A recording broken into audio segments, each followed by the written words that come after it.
রমজান শেষ হয়ে গেল। রমজানের প্রথম দিকে খুব দেখলাম মানুষের ভিড়, 4 লাইন লোক।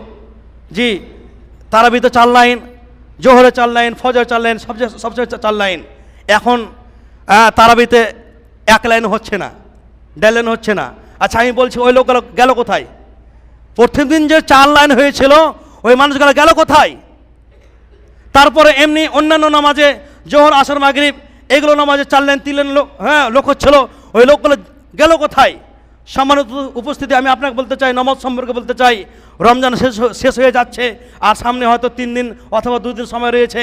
সুতরাং আমি আপনাকে বলতে চাই যে রমজান মাসে যে নামাজ পড়তে হবে তা নয়, রমজান মাসের জন্য যে আপনার জন্য ফরজ ছিল তা নয়, রমজান মাসের পরও আপনার জন্য নামাজ ফরজ। সম্মানিত উপস্থিতি, আপনি এই রমজান মাসে রোজা রাখলেন, একটা হাদিস শুনেন। রাসূল সাল্লাল্লাহু আলাইহি ওয়াসাল্লাম বলছেন যে কিয়ামতের দিন বান্দার সবচাইতে সর্বপ্রথম হিসাব না হবে নামাজের। ফাইন সালাহ সাইর আমালিহি, যদি তার সালাত নামাজ ঠিক থাকে তাহলে তার সমস্ত আমল ঠিক থাকবে, আর তার নামাজ যদি ঠিক না থাকে তাহলে সমস্ত আমল বাতিল হয়ে যাবে। এখন বলুন, আপনি রমজান মাস পেয়ে রোজা রাখলেন, রাখার পর রমজান মাস শেষ হয়ে গেল, তারপর আপনি আর মসজিদে আসলেন না, সময় হয়ে গেছে। আমি 1 মিনিট আপনাকে একটু বিরক্ত করব, যেহেতু বলার প্রয়োজন, খুব প্রয়োজন, এই জন্য আমি বলছি আপনাকে। জি, রমজান মাস শেষ হয়ে যাবে, যেমনই শেষ হবে তেমনি আর লোক পাওয়া যাবে না।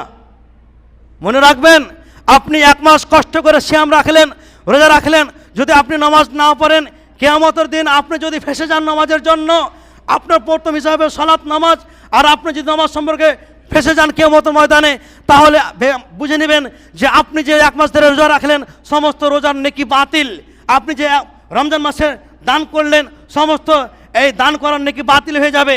সুতরাং রমজান মাস আমাদের জন্য নামাজ ফরজ তা নয়, আমাদের যতদিন আপনি বাঁচবেন ততদিন অবধি আপনার নামাজ ফরজ। সুতরাং আমি আপনাকে অনুরোধ করে বলি, নামাজ ছাড়বেন না। নামাজ ছাড়া কোনো গতি নাই, কোনো মাপ নাই, যে কোনো অবস্থায় আপনাকে বাঁচতে হবে। আপনার মরার পর প্রথম স্থান হচ্ছে আপনার কবরস্থান। আর আপনি কি করলেন? আপনি ওই প্রথম স্থান কবরস্থানে আপনি ফেসে গেলেন। যদি আপনি কবরস্থানে ফেসে যান তাহলে আপনার কি অবস্থা হতে পারে? সুতরাং রমজান শেষ হতে চলেছে, মাত্র আর 2 দিন 3 দিন সময় রয়েছে। আমাদেরকে রমজান পরে নামাজ পড়তে হবে, নামাজ ছাড়তে হবে না, নামাজ ছাড়া যাবে না। যে কোনো অবস্থায় আপনার জ্ঞান হারা অবধি, যখন আপনার জ্ঞান শূন্য হয়ে যাবে, যখন আপনি মারা যাবেন সেটা ভিন্ন ব্যাপার, কিন্তু জ্ঞান থাকা অবধি আপনার জন্য নামাজ ফরজ পড়তে হবে যে কোনো অবস্থাতেই। সুতরাং নামাজ ছাড়বেন না। আপনার ভালোর জন্য বলছি, আপনি কিয়ামতের ময়দানে যদি আপনি নামাজ ছাড়েন তাহলে আপনি ফেঁসে যাবেন।